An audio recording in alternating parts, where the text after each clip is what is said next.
Hello दोस्तों, हमारे YouTube channel master जी study में आपका स्वागत है। आज से इस चैनल पर इतिहास की क्लासेस शुरू हो रही हैं, तो आइए एक नज़र इतिहास पर डालते हैं। आप लोगों से निवेदन है कि इस वीडियो में अंत तक बने रहें और चैनल को सब्सक्राइब जरूर करें। तो अगर आइए देखते हैं इतिहास।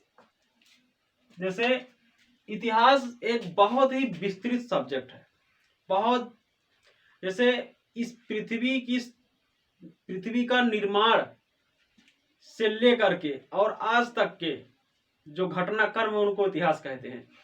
तो इतिहास को आसान करने के लिए इसको कई भागों में बांटा गया है, जैसे प्राचीन काल का इतिहास, मध्यकालीन इतिहास और आधुनिक इतिहास। तो सबसे पहले हम लोग प्राचीन काल के इतिहास को पढ़ेंगे, क्योंकि इतिहास का अर्थ होता है, इतिहास का मतलब, जैसे इतिहास का अर्थ इत प्लस हास। इतिहास दो शब्दों से मिलाकर के बना है। इतिहास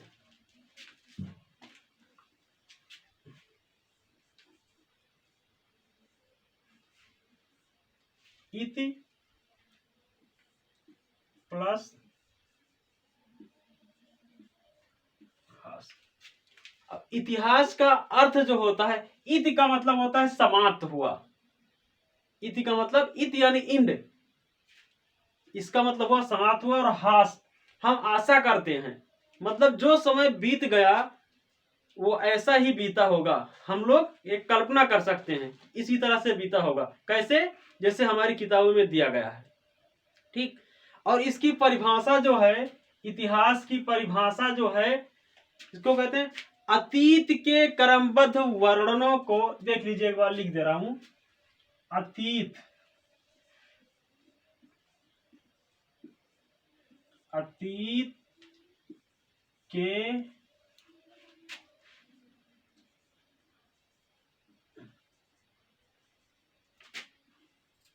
क्रमबद्ध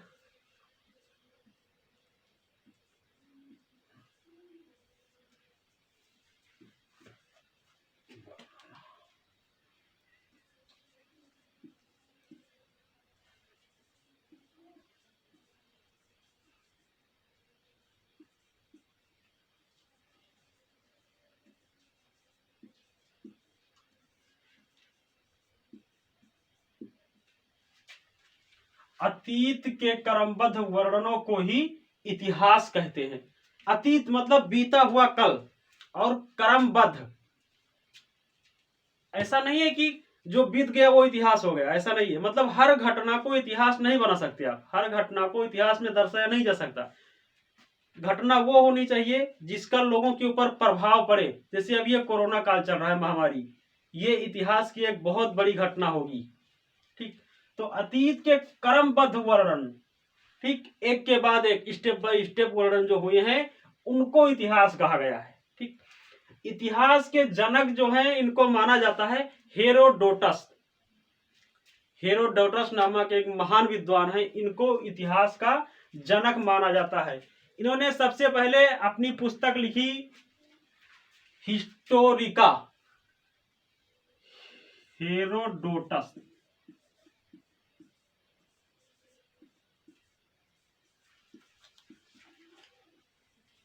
हेरोडोटस ने लिखा है हिस्टोरिका।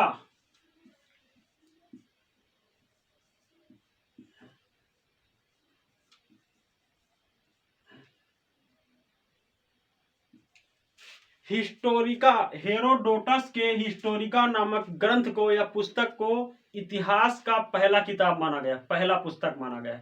इसलिए कहा जाता है कि इतिहास के जनक हेरोडोटस हैं। ठीक। अब हम ज्यादा डीप में ना जाकर के, गहराई में ना जाकर के, आप आ जाइए अपने कोर्स पर आते हैं। ये सबके समझ में आ गया है? ठीक। देखिए, इसको आसान बनाने के लिए प्राचीन काल को 3 भागों में बांटा गया है। ठीक। जैसे देख लीजिए आप,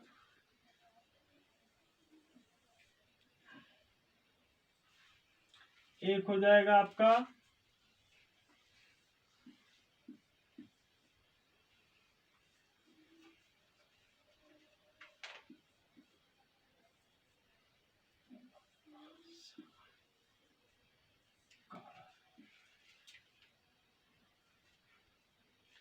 एक पूरा पाषाण काल, दूसरा मध्य पाषाण काल। मध्य पाषाण काल और तीसरा हो जाएगा नव पाषाण काल। नव पाषाण काल। प्राचीन इतिहास को 3 भागों में बांटा गया है, पूरा पाषाण काल, मध्य पाषाण काल और नव पाषाण काल। अब पूरा पाषाण काल का समय जो है इसको कहते हैं 25 लाख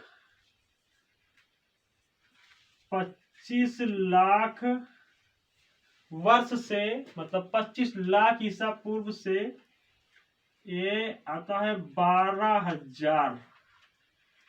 12 के तो समझते हैं, के का मतलब हजार। 12,000 ईसा पूर्व तक, 12,000 ईसा पूर्व, ये पूरा पाषाण काल। ठीक, उसके बाद में मध्य पाषाण काल। ठीक, नंबर 2। अब नंबर 2 आपका है मध्य पाषाण काल। तो मध्य पाषाण काल की अवधि जो है ये 12 के यानी 12,000 से 5,000 ईसा पूर्व। ईसा पूर्व, ये ईसा पूर्व समझते हैं आप लोग? ईसा पूर्व जैसे ईसवी और ईसा पूर्व, इसमें अंतर है। मतलब सन की शुरुआत जो हुई ये ईसा मसीह के जन्म से हुआ। ठीक, ईसा मसीह का जन्म जब हुआ उस दिन से, जैसे मान लो कि ईसा मसीह का जन्म हुआ तो 0 डे, 0 सन। इनके बाद शुरू हुआ 1 2 3 4 इस तरह से चला आया। मतलब 2022 वर्ष हो चुके हैं ईसा मसीह के जन्म को। और उनसे पहले के जो काल है, उनसे पहले का जो कालखंड है उसको लिखा जाएगा ईसा पूर्व। ठीक, तो मध्य पाषाण काल का समय जो है वो 12,000 ईसा पूर्व से 5,000 ईसा पूर्व तक। और नंबर 3 नव पाषाण काल। नव पाषाण काल का समय जो है ये 5,000 से 5,000 ईसा पूर्व से 3,000 ईसा पूर्व तक। ठीक है, ये हो गया इसकी काल अवधि। अब आइए देखते हैं पृथ्वी पर मानव जीवन का शुरुआत कहां से हुआ।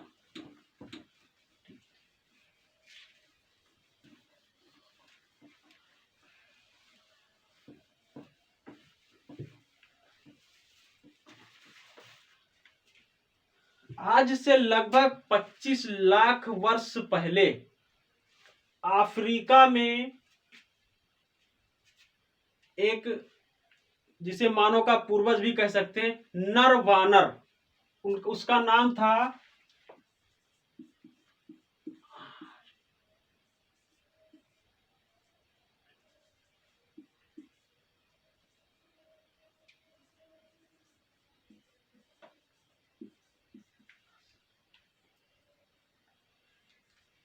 ऑस्ट्रेलोपिथेकस। अफ्रीका में इसका जन्म हुआ। यह था तो एक बानर, नर बंदर, मतलब नर बंदर था, लेकिन यह मानव के बहुत ही करीब था। इसके शरीर का गर्दन से नीचे का भाग मानव की तरह और ऊपर का भाग जानवर की तरह, बंदर की तरह। ठीक, यहां से शुरुआत हो 25 लाख वर्ष पहले, 25 लाख। ठीक, कहां पर? अफ्रीका। ये पॉइंट याद रखिए, अफ्रीका, इसको क्वेश्चन में आ सकता है आपके कंपटीशन में। अफ्रीका। ठीक, 25 लाख वर्ष पूर्व। उसके बाद में अब जानते हैं कि इतिहास जानने के स्रोत क्या है, कैसे जानकारी मिलती है इतिहास के बारे में। 25 लाख साल पहले की जानकारी कैसे मिलती है हमको। जैसे इतिहास जानने के प्रमुख रूप से 3 स्रोत हैं। इतिहास जानने के प्रमुख रूप से 3 स्रोत। पहला स्रोत पुरातात्विक, पुरातात्विक स्रोत।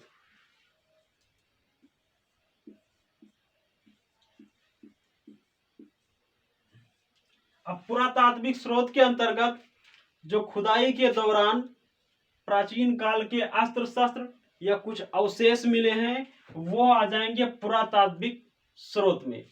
उसके बाद में नंबर 2 साहित्यिक स्रोत। साहित्यिक,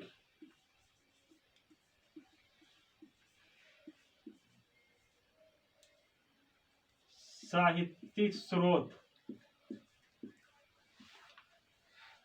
साहित्यिक स्रोत में जैसे विदेशी विवरण, विदेशी यात्री जो आते थे यहाँ, उन लोगों की कुछ पुस्तकें हैं, या हमारे देश के भी कुछ लोगों ने कुछ किताबें लिखी हैं। जैसे मान लिया जाए, और साहित्यिक स्रोत में जैसे विदेशी यात्री एक था मेगास्थनीज।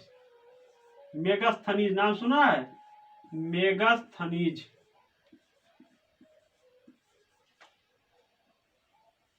मेगास्थनीज, मेगास्थनीज और फाहयान,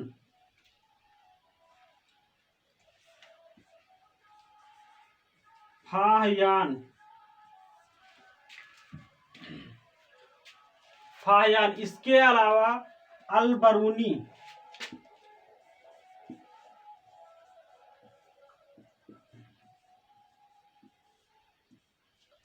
अलबरूनी, ठीक।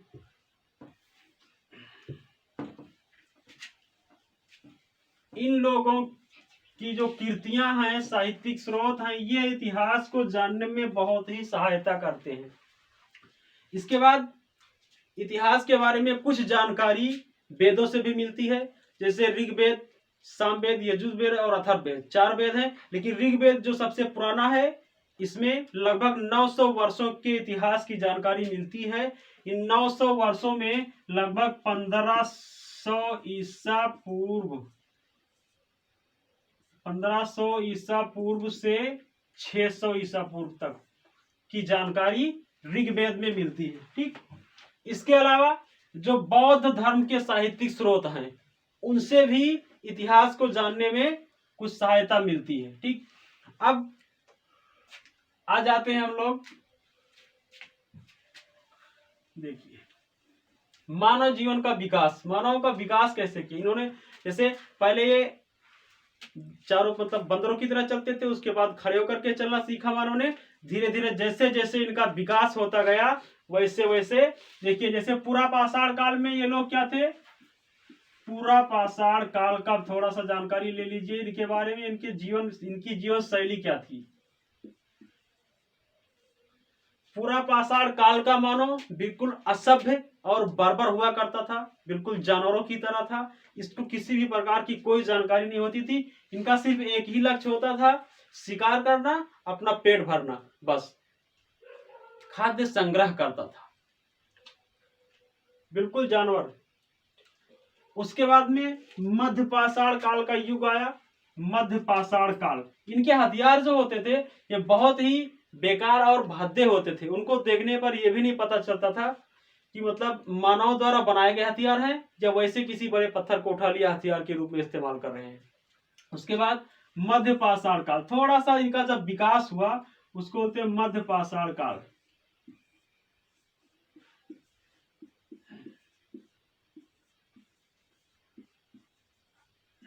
अच्छा, ये पाषाण पाषाण बार बार आ रहा है, समझ रहे हैं पाषाण किसे कहते हैं? पाषाण का मतलब होता है पत्थर। मतलब उस समय इन लोगों के पास और कोई हथियार औजार नहीं था, बनाने के लिए कोई साधन नहीं थे, तो ये लोग पत्थरों के इस्तेमाल से ही अपना काम चलाते थे, इसलिए उसको पाषाण युग बोला गया, पाषाण काल बोला गया, ठीक। अब मध्य पाषाण में क्या हुआ कि मानव थोड़ा सा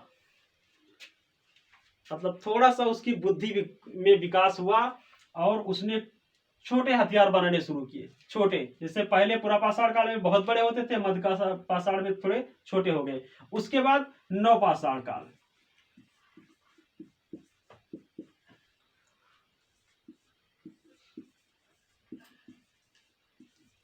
नवपाषाण, नवपाषाण काल का मानव काफी विकसित था। नवपाषाण का मानव अस्थायी निवास बना चुका था, समूहों में रहने लगा था, नदियों के किनारे अस्थायी निवास बना चुका था। नवपाषाण काल के मानव ने खेती की शुरुआत की थी, खेती करना शुरू कर दिया था। ठीक, इसने खेती करना शुरू किया नवपाषाण काल के मानव ने, और सामानों को लाने ले जाने के लिए पहिए का भी आविष्कार कर लिया था। पहिया, वो भी मिट्टी का सबसे पहले बनाया। ठीक, उसके बाद नवपाषाण काल के मानव की एक उपलब्धि और, इसने जानवर भी पालना शुरू कर दिया था। जानवर में सबसे पहले इन्होंने पाला था कुत्ता। मानव का सबसे पहला पालतू जीव जो था वो क्या था? कुत्ता था।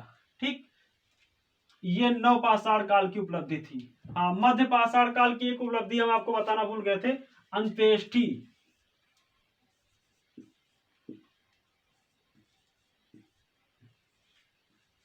ये लोग क्या करते थे? अंत्येष्टि मतलब अंतिम संस्कार।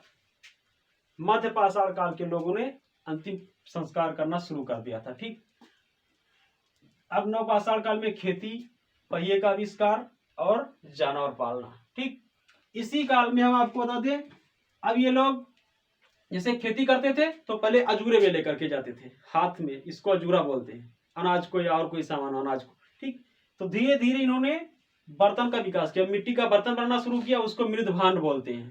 ठीक, अब ज्यादा गहराई में ना जा करके हम थोड़ी सी आपको और करेक्ट जानकारियां दे देते हैं, उसके बाद में ये क्लास खत्म होगा।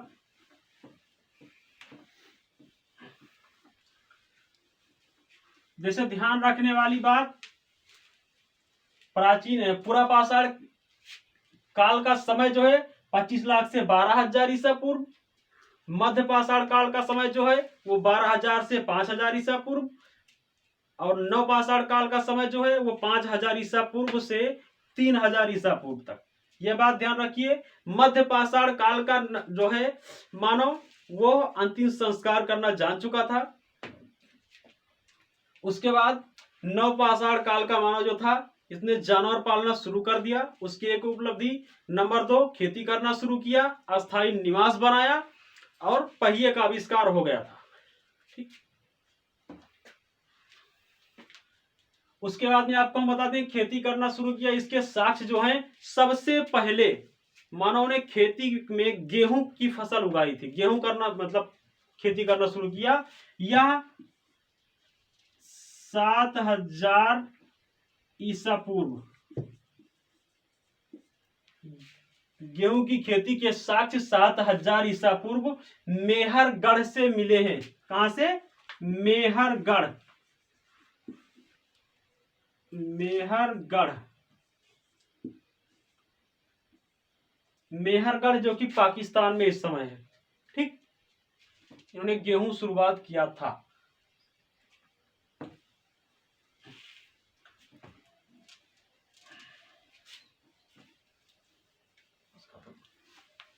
ठीक है।